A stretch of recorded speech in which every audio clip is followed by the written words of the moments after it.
What funny thing happened at school that caused utter chaos for the faculty? The teachers were trying to stop kids from smoking in the bathroom, so they locked the bathroom doors. One kid took a dump on the carpet right in front of the bathroom door, like right in the main hallway. Chaos ensued. Today, that kid is a pastor. One of the classrooms in my school was a prefab unit, and over time it developed a hole in the floor at the back of the room. There may have been some student help carving that hole out, though.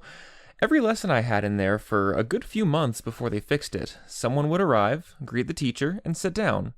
Then after a few minutes, they'd arrive again, straight-faced, greet the teacher, and sit down. Then again a few minutes later, they'd arrive, greet the teacher, and sit down. The fun part was watching the teacher playing the memory game of figuring out who'd arrived too many times. My little cousin went into labor in the bathroom stall. I think she was 15 at the time. Nobody in the family knew she was pregnant, not even her. I don't know how. She was pretty small and fit, but didn't show noticeably. She had a history of irregular periods, and she didn't think anything of several months of no periods. My aunt said she just got a call from her ex-husband, where he said, "Come to the University of Michigan Hospital." She asked why, and he answered, "You need to meet your granddaughter." My aunt was 35. Thankfully, my cousin's in a good place now, and I have a lot of respect for her. She worked her butt off and found a good partner at work in finance, who absolutely loves the heck out of her and our family. They're good people. Freshman year, one of my friends wanted me to run for student body vice president as part of his counterculture party. He insisted on having me be his VP, to the point where he got all the necessary signatures for me to run without my knowledge and just went ahead and signed me up. We had to write speeches to get other kids to vote for us, and those speeches had to be approved beforehand by some faculty member. So I wrote a very disparaging speech about the validity and purpose of the student council, laden with curse words and personal attacks towards our administration, thinking that it would get screened ahead of time and they would just disqualify me.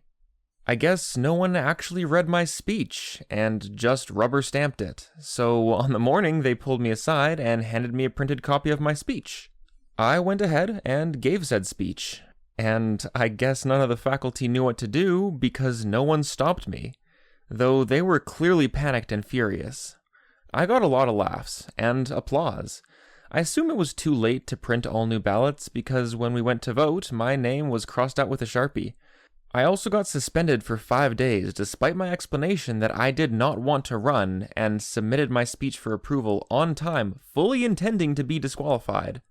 I was also told by some older student council members involved in the ballot counting process that I won by a landslide due to write-ins and people just circling the black line of my name, but I have no idea if that's true.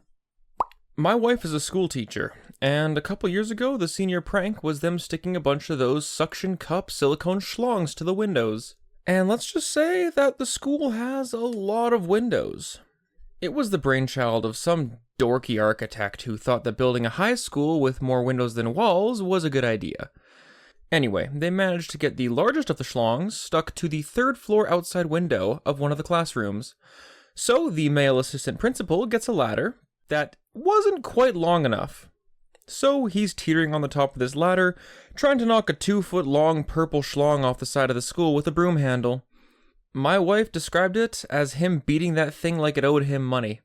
It was just bouncing around, though, flopping and banging against the window while everyone watched through tears of laughter.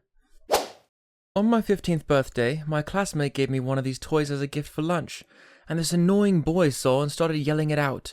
So I told my friend to hold on to it for me so that I didn't get in trouble, and all the principals immediately began grabbing up my friend group, except for the girl who really had the toy. We were all questioned, I denied knowing anything, and the principal started digging through the trash for it. But then they finally brought in the girl that actually had it, and she just pulled it out of her purse, sat it on the principal's desk, and had it wobbling back and forth, which was hilarious. Even the two principals laughed at it. They started writing me up, and the two principals were giggling, and one of the principals said, "How do you even spell dildo?" If I recall correctly, I got suspended for a while. I imagine it's still sitting in the cabinet at the school with the other confiscated stuff. I don't think the school should have the right to take away someone else's property like that. It was a gift from her friend, and it's not up to the school to police what she does in her private time. Obviously, school wasn't the best place to give that gift on her friend's part, but I think this is part of why we have such a problem with teen pregnancies. If girls can't use toys, they're gonna find boys. Our high school's basketball coach got arrested for selling weed to kids. He'd previously won an award for Best Staff of the Year that same year, which had an entire yearbook page dedicated to him. But he was arrested after the yearbooks were printed. They had to go into each yearbook and cover that page with purple duct tape to match the color scheme. Prior to him being arrested, I was getting bullied horribly. None of the teachers or other staff could get the kids to stop. But all it took was this man saying, "Leave this kid alone," once, and the kids would immediately stop. I later realized that he was threatening to take their weed away if they bullied me, and that's why he was the only one who could get them to stop. One year at my high school, the yearbooks were all printed, and I think one of the girls' chests were exposed in one pic, or maybe it was a guy's junk hanging out, or something of the like. So there was a delay while the school put stickers over the image, and if you tried pulling the sticker off, it would just mess up the page. A student got a hold of a lot of explicit pictures and taped them to all the school's clocks, which were suspended from the ceiling. None of the teachers were tall enough to pull them down, so they were up there for quite a bit. Wait, what kind of fancy-ass school has ceilings tall enough to suspend clocks from? In middle school, we had one dude who always loved to show off and do dumb stuff in order to get attention. He was considered the class idiot, and everyone tried to tell him numerous times that his stunts weren't either fun nor interesting, but he was immune to such advice. Anyway, one day on my way to school, I met him, and he says, "Look what I got here." He opens his bag, and I see 2 bottles of beer. Nothing shocking, only that we were 15 at the time. He said he took it from his father. I jokingly said that since he has 2, he can share, and he just gave me one without any hesitation. So my plan was to drink it after school, but he had to show off and started drinking it during class. Even spilled a bit. After class, he went to the toilet to finish it off and left the bottle there. They tracked it to him, and we had class meetings about the dangers of alcohol, and he had to go to alcohol rehab at the age of 15.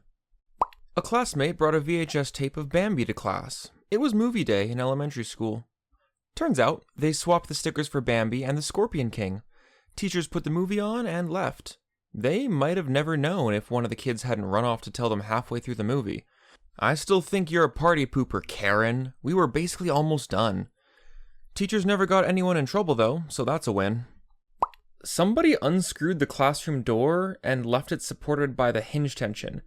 One angry teacher came back from his march to the head of department and slammed the door.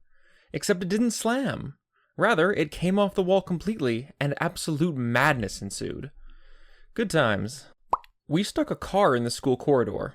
In my last week of school, I realized one of the other kids' Fiat Unos was so slim that it would fit through the rear double doors, as well as through multiple tight gaps and gates, and there was a clear path down to one of the main thoroughfares. Me and my mate got the keys off the owner, who wanted plausible deniability, pushed it into the school, and then fully locked it, including triggering the steering lock. About 30 minutes later, someone else then came and turned the radio on full blast where we had left a window open to be able to push it without sitting in it. So we had to leg it back and pretend to find the keys in a corner and then say, "Oh, we'll get it right out," which was easier said than done. Upwards of 50 kids and 10 teachers, many of which I'm proud to say looked a bit impressed, were now surrounding it. But because we got it out and then vanished for lunch, we got away with it completely. We had an English teacher in high school who everyone hated. In my class, there was a class clown we called Big Zach, who sat at the back and always got in trouble for talking, laughing too loud, being an all-around nuisance in general for our teacher. He got sent to detention a few too many times for his liking, and so he brought a bottle of liquid ass to her class. If you have not had the displeasure of experiencing the overwhelming foulness of liquid ass, allow me to fill you in. 1 spray is enough to stink up a room. 2 is enough to clear it. Big Zach proceeded to unscrew the cap and empty the entire bottle into the carpet. The stench was so bad. One girl threw up, another fainted, and we had to clear the school. Literally, an entire section of the school had to evacuate because the smell was too much. They ended up having to cut out the carpet in this teacher's classroom. Her room was basically almost unusable for the rest of the year, so we moved to a different room. Big Zach got in-school suspension for, I want to say, almost a month. but I still bust a gut laughing about it to this day. This reminds me of a story from myself in high school. So I was the guy who always talked to his buddies in class. For me, school was more about the social experience, and frankly, as an adult now, I realize that's exactly what high school is supposed to be. The grades are just BS anyways. And so in one of my classes, I had a bunch of buddies in there with me, a couple of whom were cute girls, which just incentivized me more, and I would chat with them constantly. The teacher hated this, so he moved me to the opposite side of the classroom, which got me to stop talking to them as much, but gave me a chance to develop other ways of chatting with them without yelling across the classroom. I'd also often make buddies with whoever I was sitting next to, so I would talk to people regardless. And I think I still got like a B+ in that class, so I'll take it. Alright, now we jump into the rapid fire segment of the video for stories too short to make a full intro out of, but too good to leave out. Let's jump right in. Someone had a baby in the bathroom stall. I wish I was making this up. Hired a mariachi band to follow around our principal for our senior class prank. It was hysterical. They banned shorts because they were not professional enough, so all the boys wore skirts as protest. A boy in my class brought some locusts in to show and tell. They escaped and got into the air vents just before summer break. A kid in grade 5 put sprout seeds in the fountain. It backed up the entire plumbing system over spring break. So that's it for today. Don't forget to like and subscribe if you enjoyed this video, and share your story in the comments so that we can all have a laugh at the nonsense I know some of you crazy bastards have gotten up to. With that said, I'm ReddList. I hope you all have a great rest of your day, take care of yourselves, and I will see you next time. I knew you'd work well together. I'm grateful to command such a strong squadron. Come on back to the Temperance.